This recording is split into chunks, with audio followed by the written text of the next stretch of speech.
lle yn Ewrop yn y fantol. Dyna'r wobr yr Barri neu Caernarfon.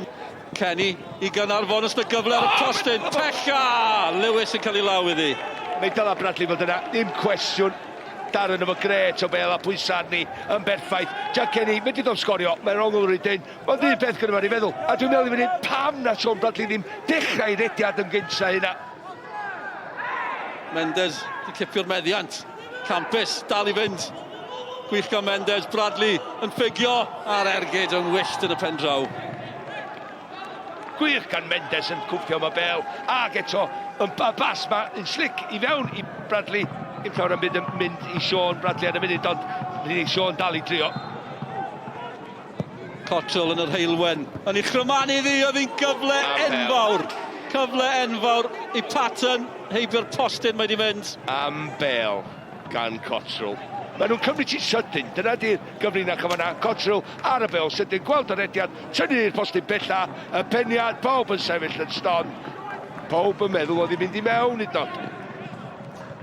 Cyfle gorau i'r Barri. Nawr de, Caernarfon, Darren Thomas! Mike Lewis yn gwneud digon! Ond mae Hayes di taro! Mae Caernarfon ar y blon! Yn heiddiannol hefyd, 5 munud cyn yr egwyl. Darren Thomas drwodd. Mike Lewis yn arbed yr ymdrech gynta, ond pwy oedd yno? Y prif sgoriwr, Mike Hayes, Caernarfon ar y blon. Wel, ti angen llwyfan.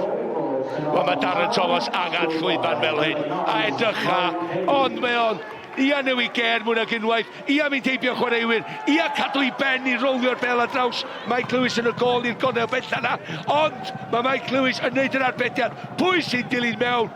Mike Hayes, y dyn 33 oed arall, yn dilyn Darren Thomas i fyny, nac o'n fethu, a mae o'n pasio i fewn i rwyd. Llawn profiad o gol, a gwych i Caernarfon, yn neiddiannol bod ar y blaen. Hwn wrth i fod ydi. Wrth i fod, mae o'n gwybod, mae gan o chwaraewr fel Darren Thomas, fel Mike Hayes yn gallu sgorio. 2 funud yn weddill yn yr hanner cyntaf. Cottrell eto, mae dros ben pawb, a mae'r Barri yn gyfartal. Fi'n credu bod wedi taro Gareth Edwards ar y ffordd i mewn, ond Evan Press sy'n dathlu gyda'r fainc. Bydd Caernarfon mor siomedig, ond yw'r rhain ddim yn poeni am hynny. Mae'r Barri nôl ynddi, mae'n gyfartal. Wel, mae hwnna'n beniad mor rhydd. Mae'n eich di ofyn, ydi Max Clywyd yn codi rhywun? Mae o dan y bel, lle mae Jack Kenny, lle mae Gareth Edwards. Mae nhw i gyd yn cerdded i mewn yn y cefn yma na gan y Barri, a mae'r peniad yn un da i lawr. Fe di ddom sgorio lle mae o. Ond na lwcus i Gareth Edwards, fe di ddom addasu gol sydyn i fynd allan o ffordd.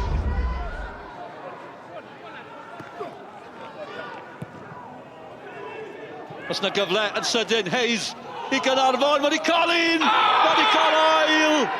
Am bnawn, mae Mike Hayes yn ei gael, am bnawn, mae Caernarfon yn gael.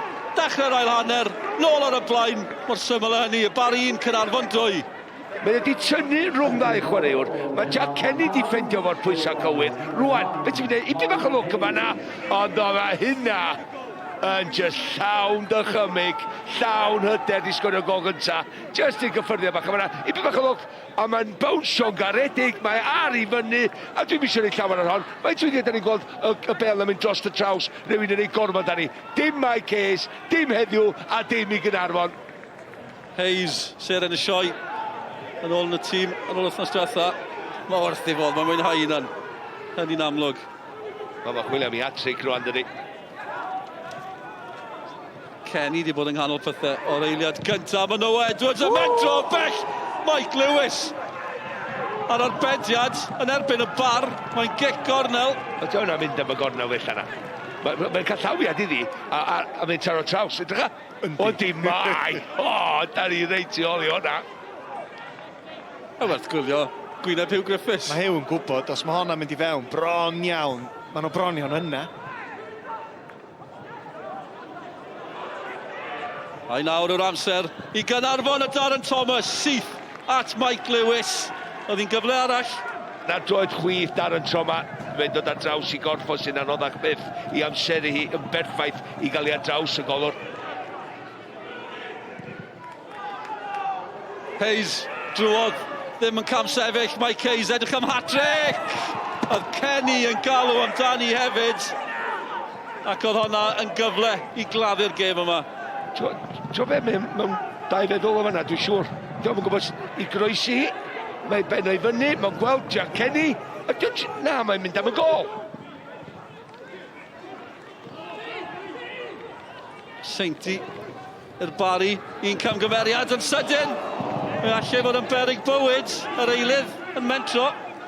Graham oedd hi. Mae hwnna wedi cael ei chwipio draws y gol, a dwi'n sôn am y postyn pella unwaith eto, lle mae chwaraewyr y Barri'n dod i fewn ar y postyn pella na. Rhybydd i Caernarfon. Cottrell. Digon yn grysig gwyrdd yn y canol, Graham i fynd. Eto esgeilus, a nawr mae gyda Darren Thomas. A nawr maen nhw'n gallu gwrthymosod a gwastraffu mwy o amser. Holl ffordd drwodd, os na gol i gyroni'r cyfan. Bic y staff, dos bosib, mae dyma hi. Mae gol i Caernarfon! Mae'r dathlu yn dechrau. Mae'r cofis yn rownd derfynol. Y gemau ail gyfle, gam y nes i Ewrop. Perfformiad campus gan Caernarfon, mae'n 2-1. A Mendes yn ei chanol i eto, wedyn yn bwydo'r bydyn yma Bic y staff. Ia, mae'n neud y beth anghywir yn y man ni, mynd oedd yn mynd trwy'r canol a draws yr amddiffynwr. Nath o neud y beth anodd, a tho, gau yr ongl o rhywbeth iddo fo hyn, ond yn gwybod, os cael hon yn berffaith a pasioi, dim neu pwyr a ni, pasioi eibio'r golwr, ffeindio'r gornel a, dyna be mae'n feddwl i'r dyn yma. Y chwiban ola, eiliad ola tymor y Barri, ond mae lot fwy i ddod yn hymor Caernarfon. Maen nhw yn y rownd derfynol. Hyw, llongyfarchiadau enfawr, i'ch buddugoliaeth cyntaf fe ers 2004 i hawlio lle yn y rownd derfynol. Shwd i ti'n tymlo? Wel, Uchafbwyntiau, fel i ddeud yn y dechrau, gen i plan i gweithio, a mae di gweithio heddiw. Ond dwi'n hanner job di hwn, mae gen i game with assessor, so mwynhau o fel mae o rwan. Ond un arall i mynd. Mike, a massive win for Caernarfon today. Can you sum up how you're feeling right now? Range of emotions, just total high. We know it's a massive job to do next week, but we've one step closer. And you can hear what it means to the few fans that we've got here today. It's massive for the club. We've spoke about it all week. We've had meetings last night and this morning. Yeah, lost my voice, as you can tell, but massive performance. Gavin, it's fair to say Barry just weren't at the races today. Any complaints with the result at all? I'd say we're at the races. I'd just say that maybe in the final third we looked a bit toothless today. You know, we didn't really make the keeper save anything, and between both boxes I thought we'd done lots of good stuff. I'll congratulate Hugh and his team, fantastic, and ultimately with the chances created today, the deserved winners, and wish them all the very best in the final, and also the other two teams. But today's a sad day because in many ways that typified our season. Some good stuff, some not so good stuff, but then a sloppy goal conceded and it's killed us, So, yeah, listen, if it's reflective of a season, that was it. It's a big one next week, really big for the club, and we need to obviously celebrate the win now, but we know there's a big job to do next week, and hopefully we'll get ourselves into Europe.